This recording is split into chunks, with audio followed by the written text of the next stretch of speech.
तो यहाँ पर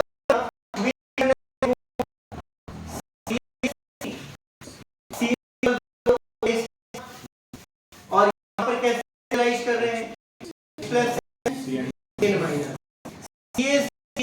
और एच को कॉपी करेंगे, सी और एच को कॉपी कर लेंगे। न्यूक्लियोफाइल कौन है, Cn माइनस, Cn चिपका दिया, डबल O को माइनस उस पर क्या कौन जाकर बैठ, कोई रिएक्शन कोई भी पहले देख रहा है, उसको कुछ भी करने की जरूरत नहीं है ना।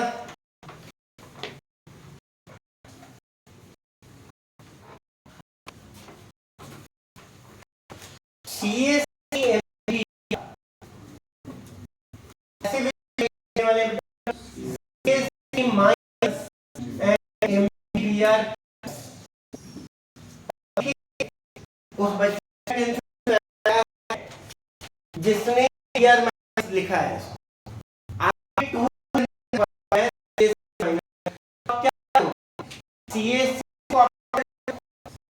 you will copy you copy CH3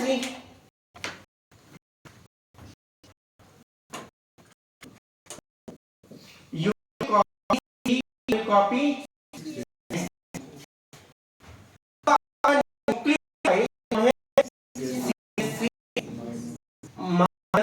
तो ये O माइनस MgBr बना होगा। अब ऑर्गेनिक केमिस्ट्री के अंदर इस तरह की कोई भी कंपाउंड्स बनेंगे तो बाद में उसको प्रोटोनेट करना ही है ना। तो जो लोगों को बोर्ड देना है वो ये स्टेप लिख लो, जिन लोगों को बोर्ड नहीं देना है शायद ये स्टेप आपको जरूरत ही नहीं पड़ेगी और डायरेक्टली जो कंपाउंड हम लोग बनाना चाहेंगे वो ये बनाना चाहेंगे। अब देखो अगर इसको प्रैक्टिस करें तो ये Hc डबल बॉन्ड OH है और यहां पर जो न्यूक्लियोफाइल आएगा वो CH3 CH2 माइनस है, दिख रहा है क्या। अब आप क्या करोगे, इस पूरे सेगमेंट में H, C और H को कॉपी कर लोगे।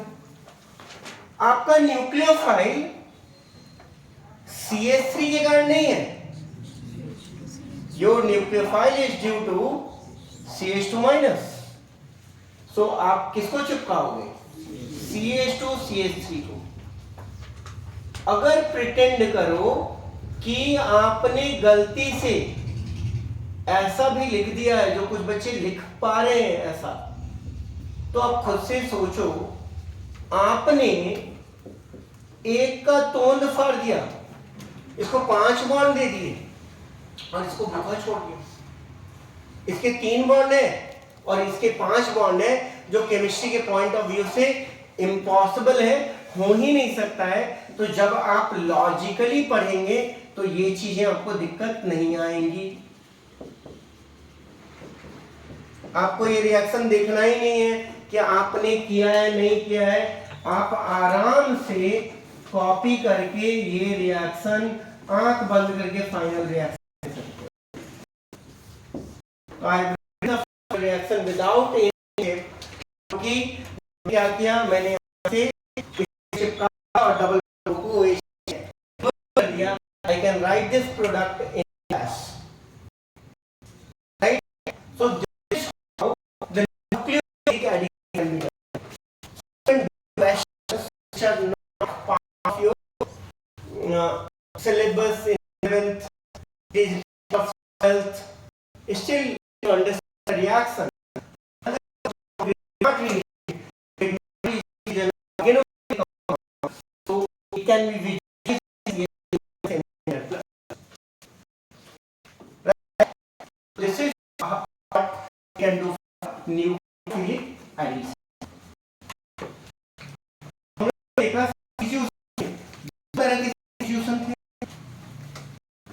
उसी तरह से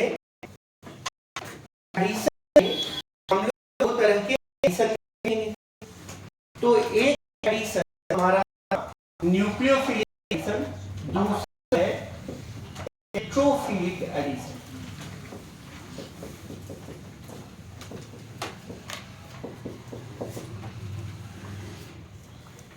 Electrophilic addition is characteristic of alkenes and alkynes.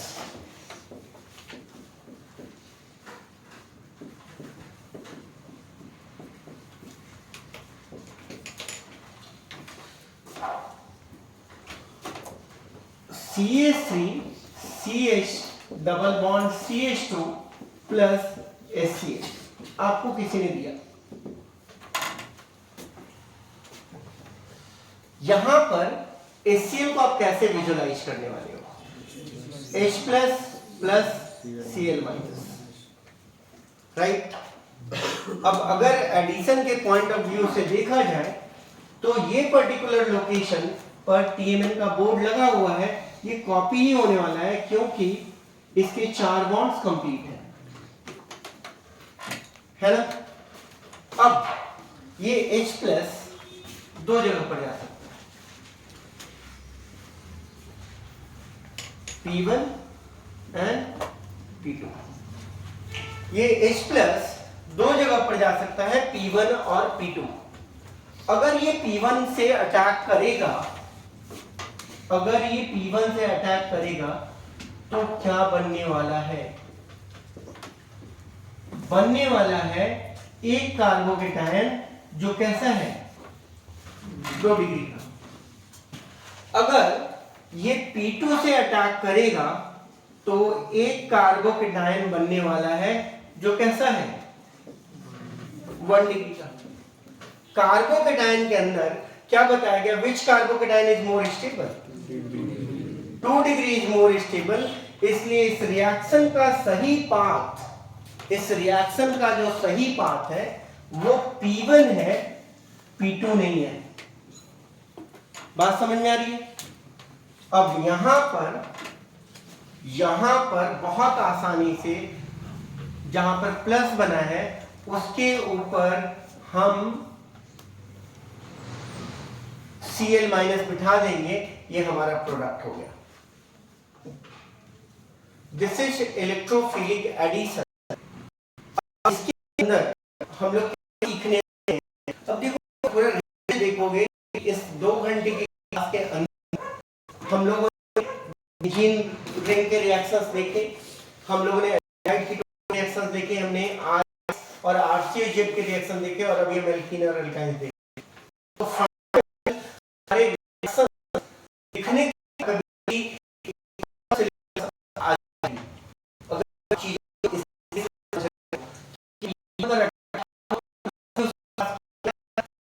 Exchange of ये इसके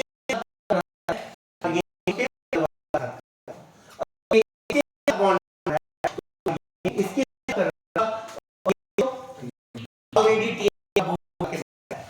कि मुझे कोई नहीं है, राइट।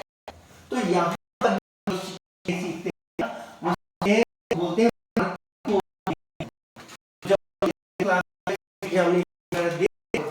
तो ये सब आपको रटनी है, आपको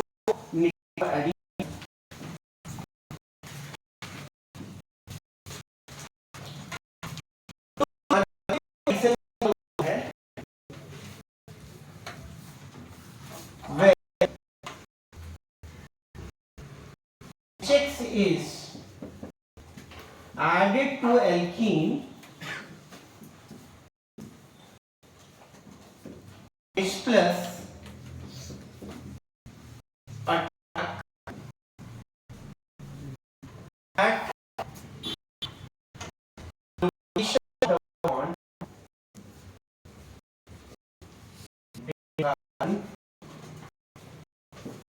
which contains more number of hydrogen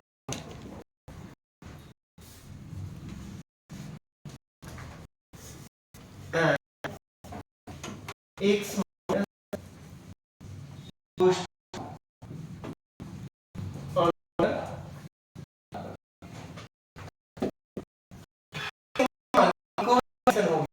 और ये थोड़ी बड़ी मार्कोनिको गई क्योंकि आपको अच्छी लगती है।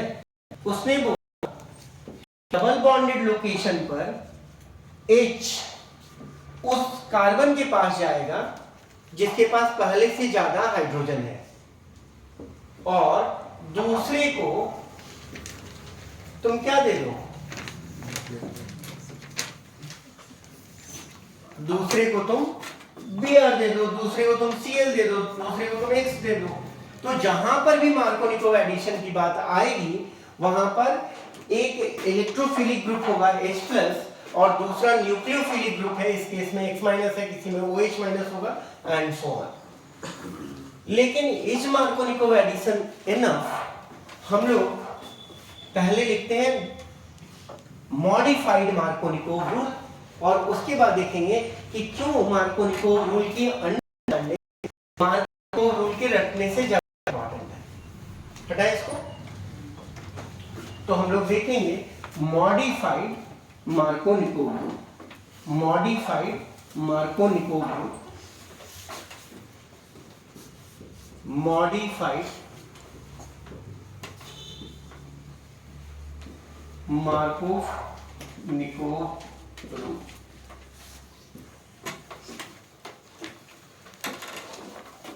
तो मॉडिफाइड मार्कोनिकोव रूल इसलिए आवश्यकता पड़ गई इसको मॉडिफाई करने की ताकि बेटर सेंस प्रिवेल कर सके। तो हम लोग लिखेंगे electrophile attack that location where we can visualize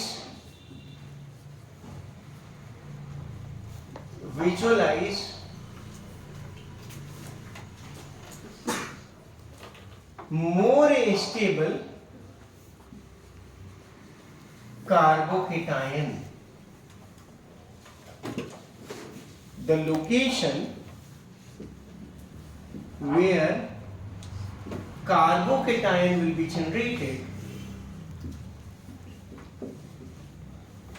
generated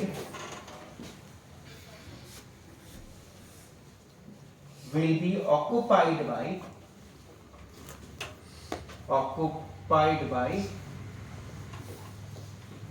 the counter anion.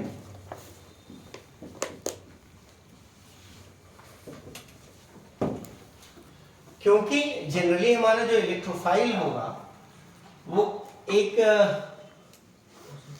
Cation होगा, प्लस साइन वाला होगा, तो वो वहां अटैक करेगा जहां पर मोर स्टेबल कार्बोकैटायन विजुलाइज हो सकता है। अब हमें एक फीलिंग आ सकती है कि मार्कोनिकोव ने जो बात बोली थी बड़ी सीधी बोली थी। Why it was needed to modify this? There are reasons. There are multiple reasons for that. Let me give you the first one. What is the first reason? I'll give you a question and then we will enhance our understanding. तो हम लोग एक question यहाँ पर लेते हैं जो कि शायद हमारी अंडरस्टैंडिंग को बहुत इनहांस कर देगा। तो हम लोगों ने मार्कोनिकोव रूल पढ़ लिया और हम एग्जामिनेशन में गए और मुझे ये क्वेश्चन मिल गया, राइट, प्लस HBr। अब मुझे बताओ, मार्कोनिकोव ने तो बोल दिया था कि हाइड्रोजन को वहां अटैच करवाओ जहां पर ज्यादा हाइड्रोजन है। अब कोई बच्चा अगर रटा हुआ है तो वो यहां पर बोलेगा ज्यादा हाइड्रोजन है। सबसे पहले मैंने इसलिए बहुत क्लियरली लिखवाया कि डबल बॉन्डेड लोकेशन के बारे में बात की गई है। शायद इतना क्लियरली बुक्स नहीं लिखते हैं, बट यहां पर तो लगा हुआ है बोर्ड किस चीज का, यहां पर भी कुछ नहीं होने वाला है क्योंकि there is no electrophile. H+ अगर इलेक्ट्रोफाइल है तो H+ को क्यों हटाएगा? तो ये बहुत सिंपल सी बात है कि इन दोनों जगह पर TMN का बोर्ड लगा हुआ है। अब HBr को तुम कैसे विजुलाइज करने वाले हो? HBr is going to be visualized as H+ इस लोकेशन पर अटैक करेगा और H+ इस लोकेशन पर अटैक करेगा। अगर हम इसको P1 बोल तो P1 है ना? तो ऐसा नहीं सोचना कि पार्ट 2। अगर P1 यहां पर अटैक करता है तो कार्बोकेटायन बेंजिलिक होगा। Benzylic carbocation is more stable then 2 degree, क्योंकि जब P2 से अटैक करेगा तो 2 डिग्री बनेगा। दिख रहा है क्या? तो इसका मतलब है कि जो अटैक होगा बच्चे, वो कुछ ऐसा होगा कि कार्बोकेटायन यहां बन जाए, और ये कार्बोकेटायन बनने के लिए पाथ 1 तो सही है, बट पाथ 2 गलत हो जाएगा, और जो फाइनल प्रोडक्ट आएगा उसके ऊपर, कार्बोकेटायन के ऊपर कौन बैठ जाएगा? काउंटर आयन बैठ जाएगा। तो this is the one reason, this is the first reason which I said कि okay, you should understand what is happening behind the Markovnikov values. Let me take another simple example which may come in any simple competitive examination.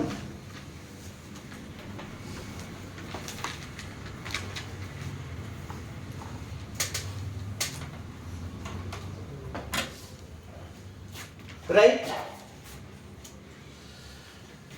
The scenario is something like this, right? अब क्या होगा?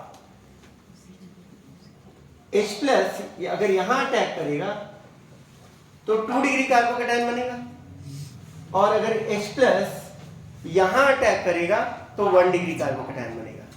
तो ये तो दिख रहा है कि अब ये वाला रास्ता सही है। बात समझ में आ गई?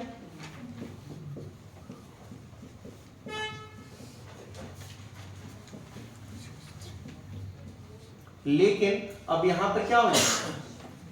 Where there is carbocation, think of, तो यहां पर एक H2 था, let me write it as H2, यहां पर एक H अब इसके पास चला जाएगा, और जो प्रोडक्ट फॉर्म होने वाला है वो तुम्हारा डायरेक्टली मार्कोनिकोव रूल रटने से शायद नहीं बनता, still this product is formed, right? So this becomes important that we understand what is Markovnikov rule and what is Markovnikov rule के पीछे की कहानी। ये हमारा इलेक्ट्रोफिलिक एडिशन हो गया, राइट? हम लोग जो नेक्स्ट कॉन्सेप्ट देखने वाले हैं वो देखने वाले हैं फ्री रेडिकल की कहानी। तो अगर देखा जाए कि टारगेट पॉइंट ऑफ व्यू से, तो हम लोग ये हमारा लास्ट थ्योरी का पोर्शन होगा जिसको हम लोग करने वाले हैं, लेकिन ये काफी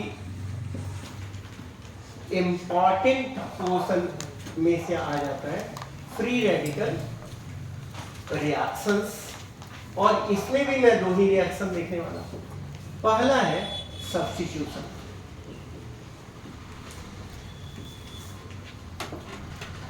free radical substitution is characteristic of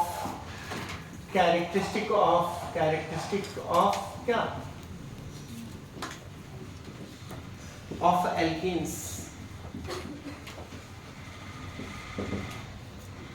characteristics of alkanes, right? तो इसमें होता क्या है, RH को और तो कोई जांच नहीं सकता है, H2 प्लस सनलाइट या हीट करवाएंगे तो वो RX देगा, इट विल फॉर्म RX। इसके 3 स्टेप होते हैं, चेन इनिशिएशन, तो H2 सनलाइट या हीट के प्रेजेंस में H dot plus H dot में टूटेगा। कैसा फ्यूजन है? होमोलाइटिक फ्यूजन है।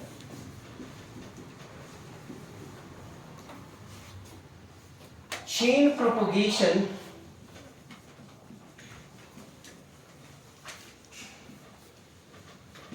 RH x डॉट के साथ इस चेन को प्रोपोगेट करेगा।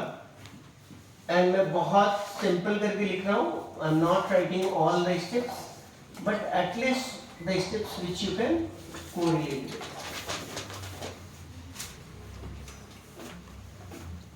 अगर लेमन के लैंग्वेज में देखा जाए तो बड़ा सिंपल है कि हमने एक एक्स लगा दिया।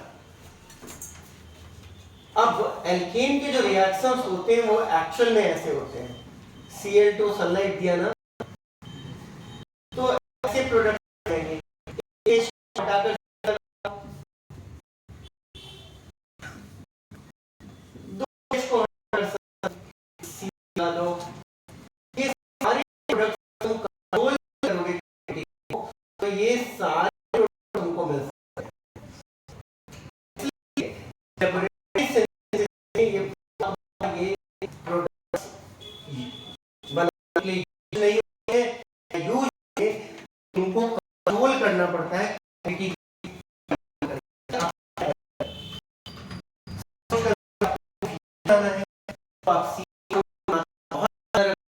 Cl2 की कम रख तो आप रख दो, मात्रा ज्यादा रख दो जाएगा। बट आपको इस पे घबराने की जरूरत है। वो क्या हाइड्रोजन 2 Cl लग जा रहा है, इसी को तो सब्स्टिट्यूशन बोलते हैं। इस तरह के प्रोडक्ट्स यहां पर फॉर्म होते हैं। समझने वाली बात यह है कि इसका जो पाथ है वो फ्री रेडिकल का पाथ है, वो फ्री रेडिकल का पाथ है, वो फ्री रेडिकल सब्स्टिट्यूशन जाता है।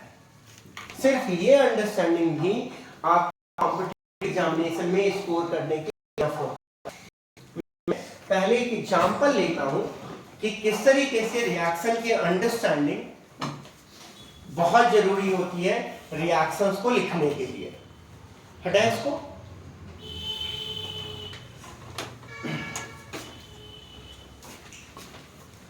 तो हम लोग बहुत सिंपल सी बात कर रहे हैं। सपोज करो हमने लिया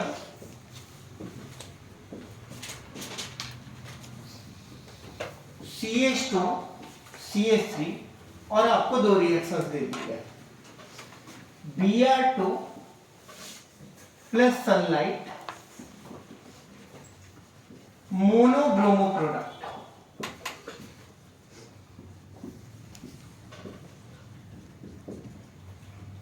उसी तरीके से आपका दूसरा रिएक्शन ले लिया गया Br2 प्लस Fe और यहां पर भी मोनोब्रोमो प्रोडक्ट क्रिएट किया गया।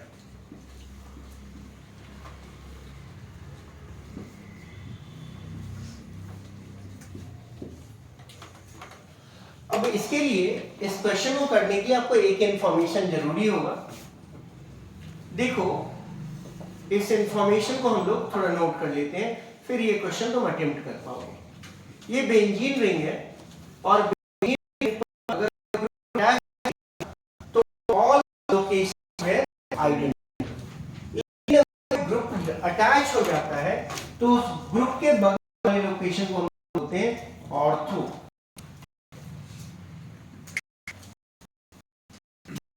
ऑर्थो को बोलते हैं मेटा और मेटा के सामने वाले होते हैं राइट। अब ये ये ऑर्थो तो ये अभी हम लोग नहीं कि लेकिन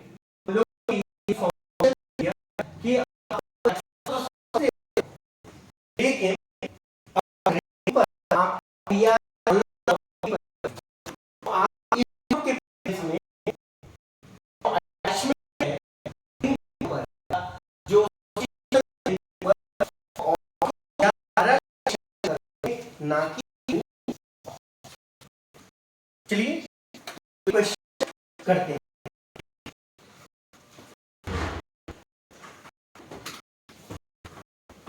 ये आप लोग नोट कर लिया, क्या है, ये भी इंफॉर्मेशन आपके पास आ गया। और अब सबसे पहले Br2 सनलाइट देखकर तुमने क्या सोचा? तुमने सोचा Br डॉट, क्या सोचा? Br dot. और Br डॉट जो कैरेक्टरिस्टिक होता है वो किसका होता है? एल्केन का होता है कि रिंग का होता है? एल्केन का। इसलिए ये रिएक्शन साइड चेन में होगा। ये पहली बात हमने सोच ली, ये रिएक्शन कहां होगा? साइड चेन में होगा। अब एल्केन का सब्स्टिट्यूशन किस पाथ को लेकर जाता है? Free radical. अब यहां पर जो फ्री रेडिकल बनेगा वो 1 डिग्री बनेगा, और यहां पर जो बनेगा वो कौन सा बनेगा? बेंजिलिक फ्री रेडिकल बनेगा। Benzylic free radical is more stable then 1 degree. इसलिए सब्स्टिट्यूशन कहां पर होना चाहिए बच्चे? ये रिंग बनाइए,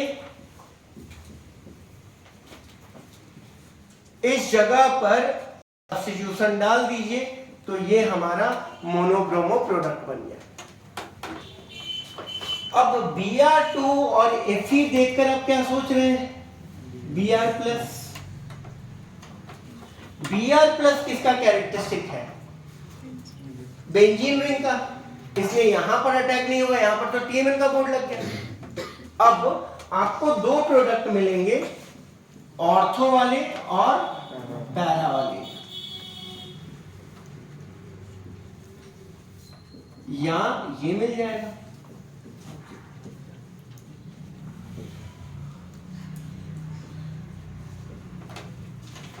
You will get this kind of a product। अब इस तरह के प्रोडक्ट आपको यहां पर मिलने वाले हैं, ये और ये प्रोडक्ट मिलने वाले हैं। तो ये हमारा फ्री रेडिकल रिएक्शन हो गया। This is our free radical reaction, this is our free radical reaction.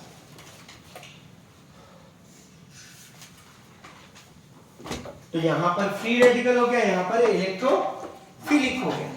तो आपको डिफरेंस करना आ गया। अरे भाई Br2 सनलाइट देखेंगे मतलब एल्केन के बारे में सोचना है। अगर Br2 और Fe सोच देखेंगे तो हमें रिंग के बारे में सोचना है। तो इस तरीके से आपकी थोड़ी थोड़ी अंडरस्टैंडिंग यहां पर बढ़ जाएगी। हटाओ।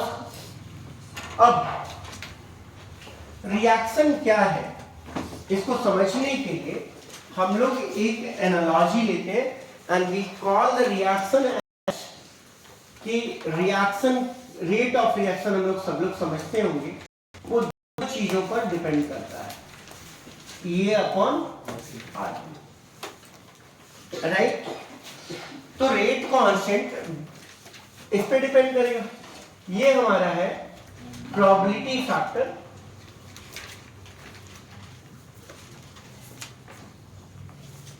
मतलब हम लोग सिंपली इसको बोल दे रहे प्रोबेबिलिटी फैक्टर आरएनए सीक्वेंस। ये हमारा ही नहीं होता है, तो I am getting into detail कि ये इक्वेशन और कौन सी नॉट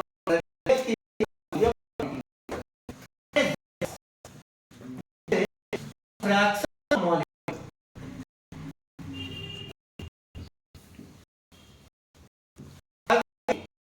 एनर्जी ऑफ द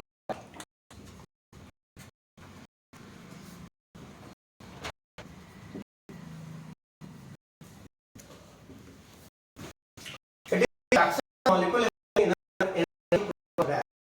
ये हमारा दो चीज हो गया, एक एनर्जी वाला फैक्टर है और एक हमारा प्रोबेबिलिटी वाला फैक्टर है।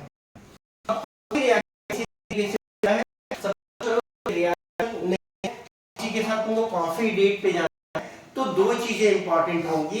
एक, तुम और वो बंदा एक साथ फ्री होने चाहिए, और फ्री हो लेकिन पैसे भी होने चाहिए। तो अगर तुम्हारे पास ज्यादा दोस्त हैं तो तुम ज्यादा घूम सकते हो, ये बात नहीं भी सही हो सकती है।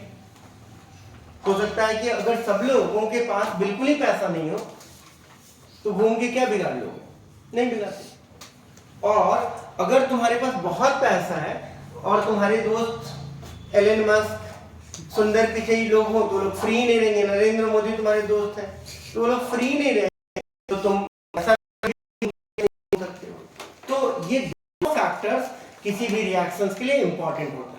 तो एक रिएक्शन को समझने के लिए जो सबसे आसान चीज है वो हम लोग समझते हैं एक रिएक्शन के कितने पॉसिबल प्रोडक्ट्स होते हैं या बनते हैं। बार बार ये सब रिएक्शन हमारे सामने से गुजरेगा और हम बोल रहे हैं कि Cl2 मोनोक्लोरो प्रोडक्ट बनना है, मोनोक्लोरो प्रोडक्ट बनना है तो दो प्रोडक्ट बनेगा,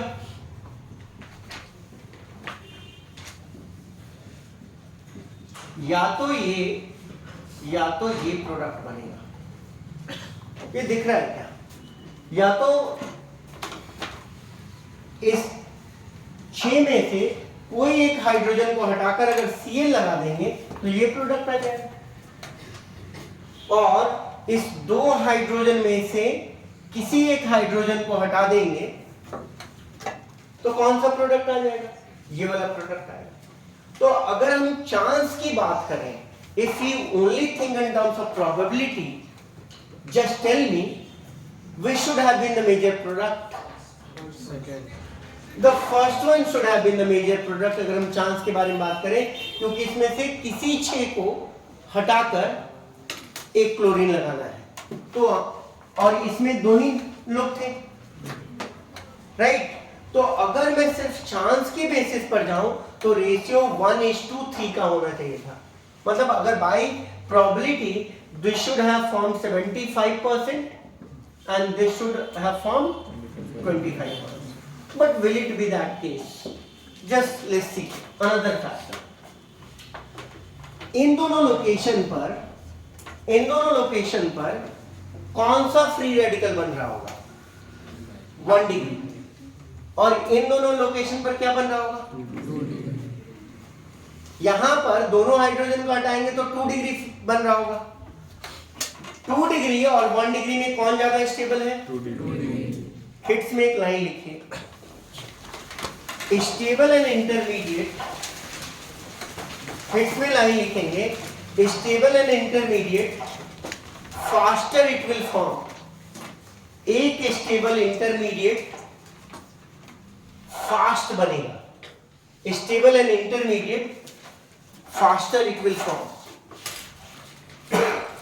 तो रिएक्टिविटी ऑर्डर अगर हम लें 3 degree is to 2 degree is to 1 degree, तो it will be 5 is to 3.8 is to 1 for chlorination. मैं एक डाटा आपको दे रहा हूं, राइट? आपको ये डाटा याद नहीं करना है। अगर कोई क्वेश्चन पूछेगा तो आपको ये डाटा दिया रहेगा। मैं किसी एक सर्टेन टेम्परेचर पर 3 डिग्री, 2 डिग्री और 1 डिग्री का एक रेट दे दिया। अब 3 डिग्री वाला सबसे तेजी से बनेगा, ये तो दिख रहा है। अब मैं बोलूं कि what is the ratio of 2 chloro propane is to 1 chloropropane,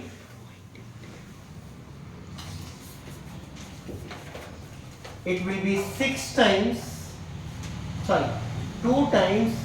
3.8 upon 6 times 6:1।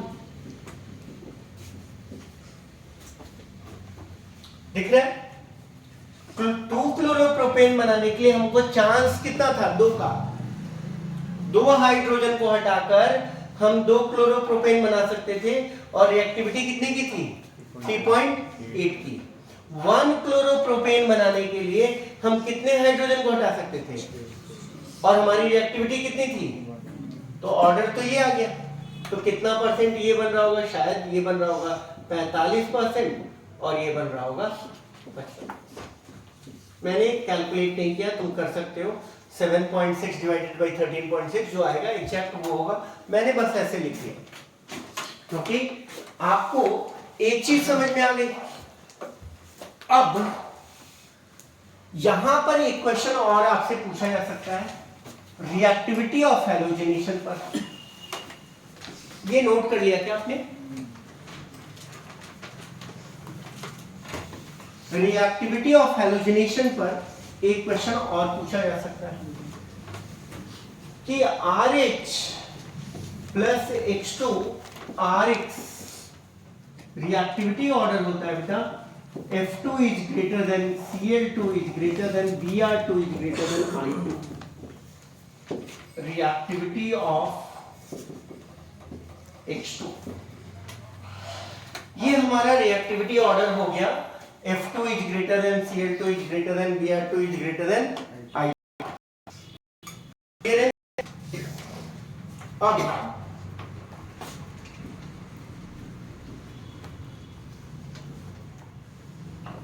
F2 greater than Cl2 greater than Br2 greater than I2। अब यहां पर पहले हिट्स में एक लाइन लिख लीजिए।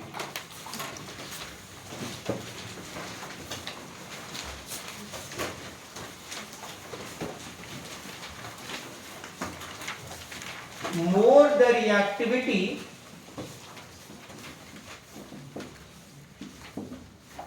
less will be the selectivity।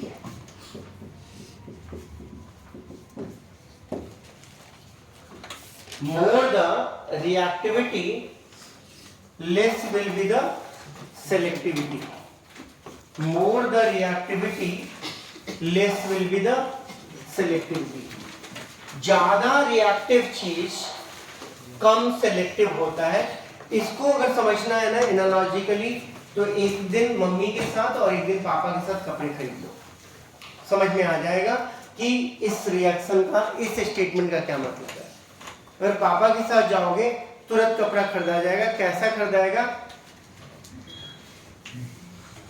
Mummy के साथ जाओगे तो हो सकता है पहले दिन गए तो दूसरे दिन भी चले जाओगे और तीसरे दिन जाकर चौथे दिन कपड़ा खरीद लोगे।